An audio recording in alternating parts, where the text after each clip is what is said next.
It's hard to purpose according to pure reason, whereas if you have certain emotion for something,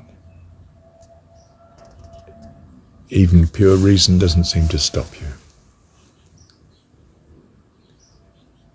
But if I create a universe in which there is just pure reason, you will not have freedom. So you will never choose heaven from an imperfect or a childish state.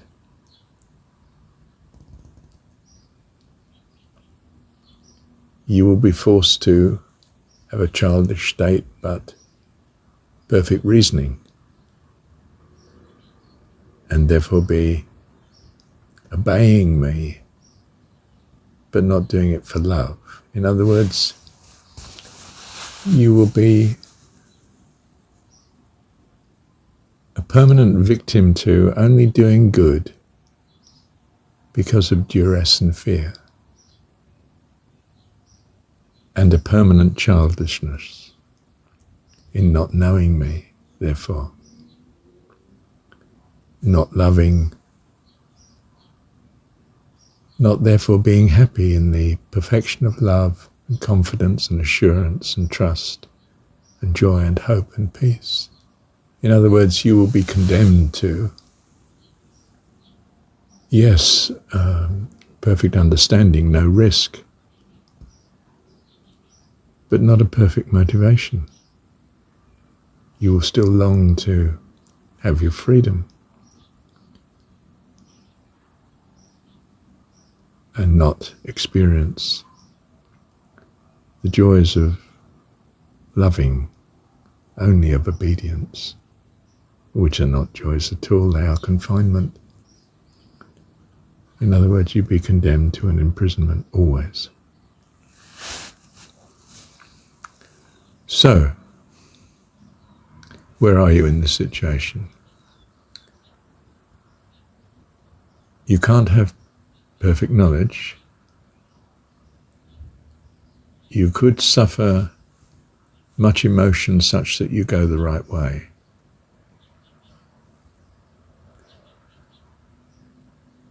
But you might choose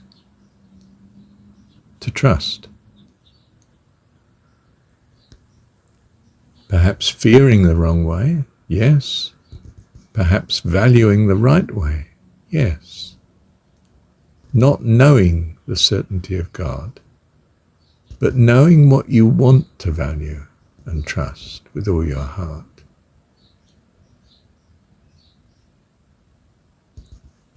In other words, there is an easier way here, which is to consider the goodness of God that you do see, or that you do ascribe to God, and to trust Him for the rest, because you know in your heart that's what you value, in which case you won't need the emotional trauma to bring you through.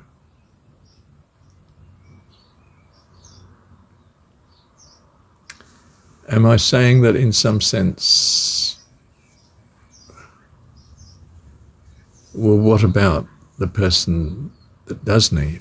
Well, they need trauma. And obviously we don't want to give them more trauma than is necessary, but that which is necessary to save them from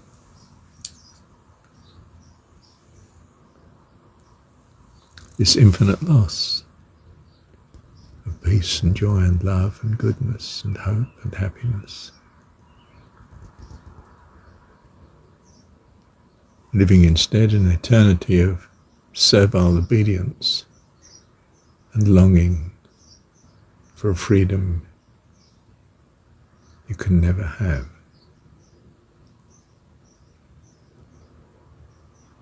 Except to experience in having it the misery and consequences, to to some extent of such. Am I saying then that an all-powerful God is in a fix in this regard? Doesn't sound like an all-powerful God then, in that sense at least.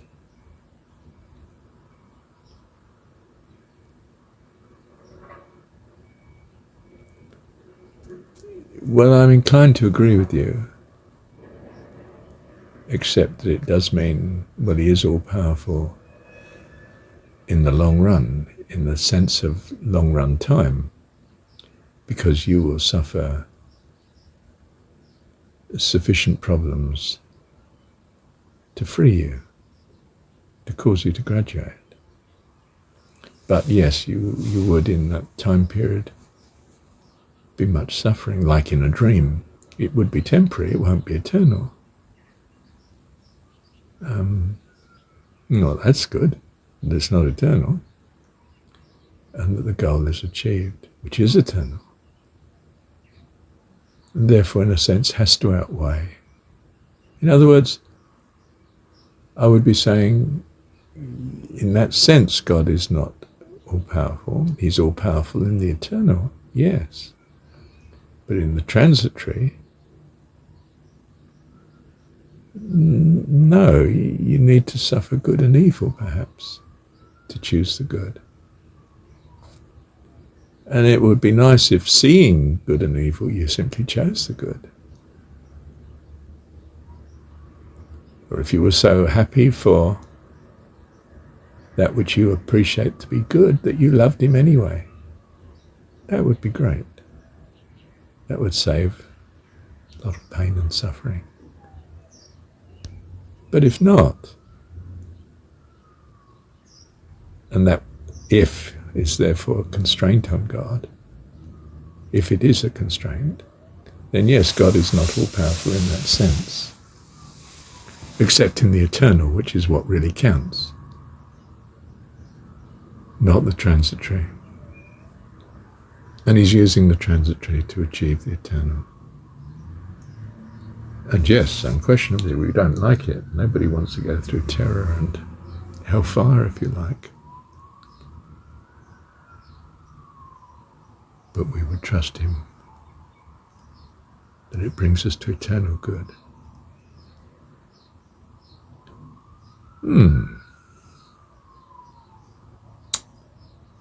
I don't mean I've solved it.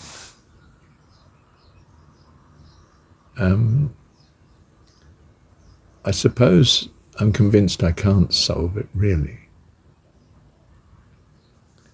That God can be all-powerful and, well, except in these terms, in this sort of way, which you might think is a theological cop-out, that he's all-powerful in the eternal and it's the eternal that counts. But I would like to think that he was able to avoid the suffering of all, always, in all dimensions, both in the temporal, in the changing, in the universe of time and change, as well as in the eternal.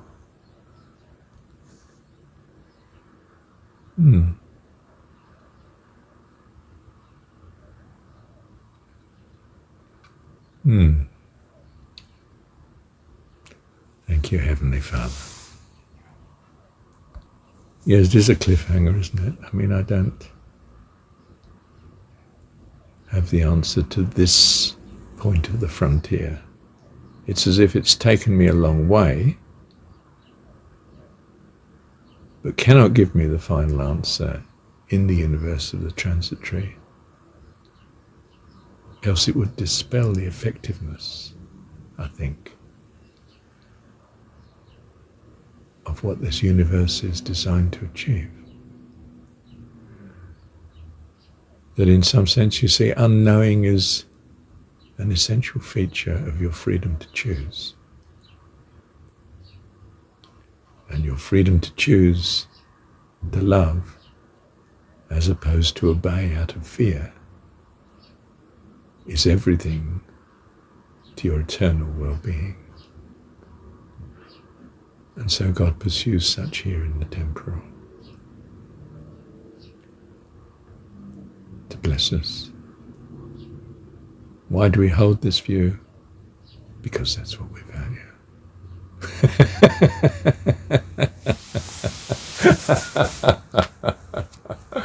Why do we value it? Because we're children of God.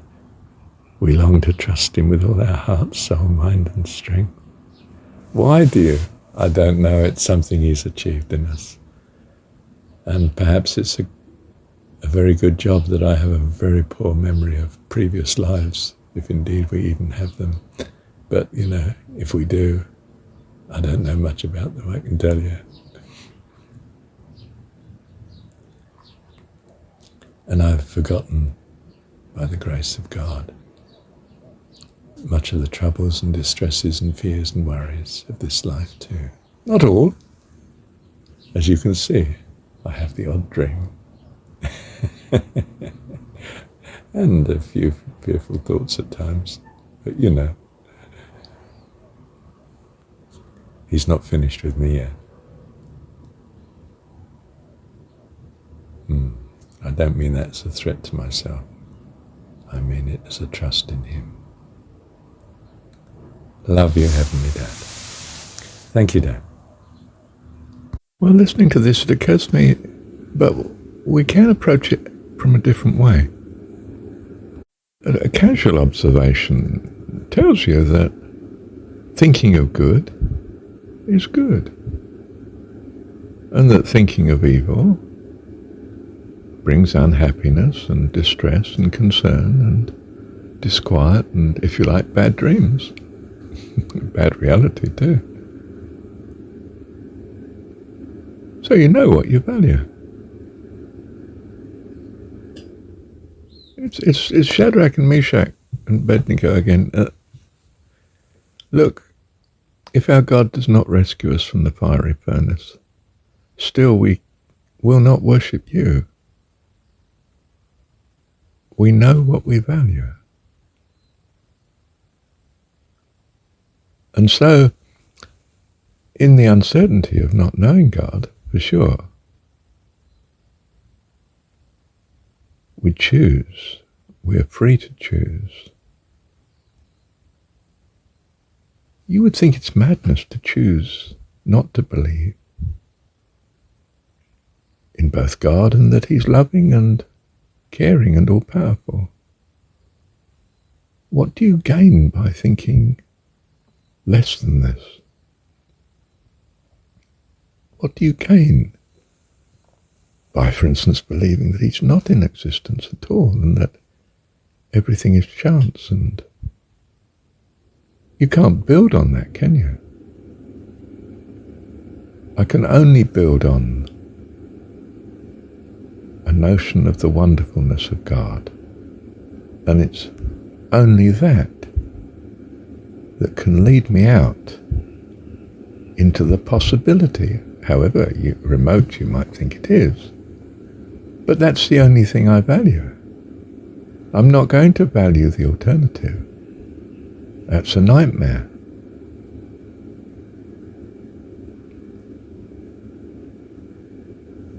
Do you see, simply being here in this universe of uncertainty, of good and evil as it appears, and change and time, of course, simply being here leads you to an inner conviction that what you would value is a lovely God, all-powerful and all-loving. You are what you value. You've arrived. Do you see? In your being, in your heart, your thought, you're wrestling with and saying, well, I know what I value. Good. You love God. You love the idea of God, whether He exists or not. That's what you value. Wow. What an astonishing achievement. Gained by being here. You see, all the rest is noise.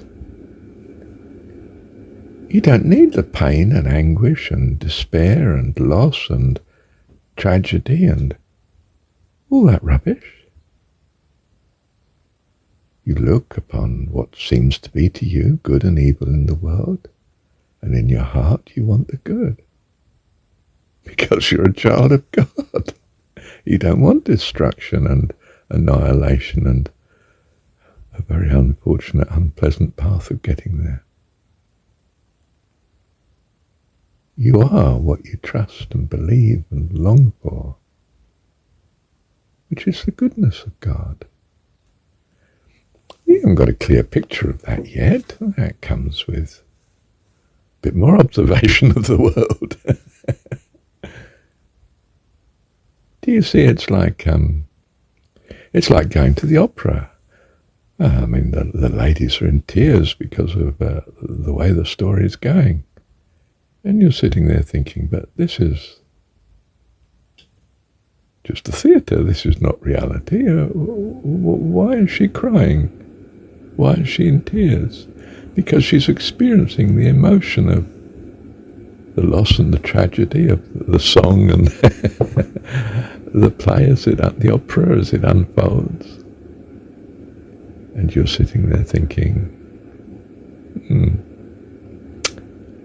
wow, she's a sweetheart, because obviously she doesn't like the tragedy and she longs for the good.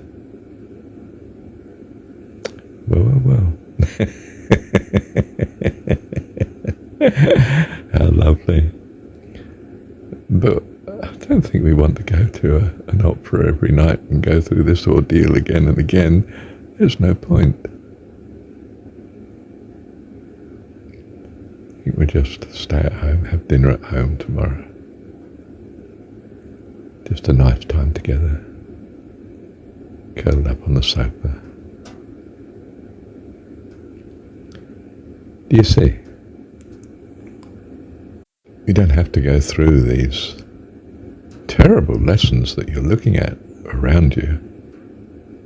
And in fact, you're wise if you start focusing more on all that's good. Because that's where you belong. In eternity. With our Heavenly Dad and the host of heaven, his eternal family, of which you are an eternal part by his love and kindness. Thank you, Heavenly Dad. Well, it's a story of the prodigal son, isn't it? He goes off, wine, women and song. Ends up in a pigsty, poor chap. Longs to go home. Remembers who he is. It's his father's son. I'm better off as a servant there than this chaos of freedom here. I'm going home. He's graduated, you see. He's matured. And he comes back a finer character than the brother that never left. Of course. That's what this universe is about. Getting you over that barrier between obedience and love. Thank you, Heavenly Dad.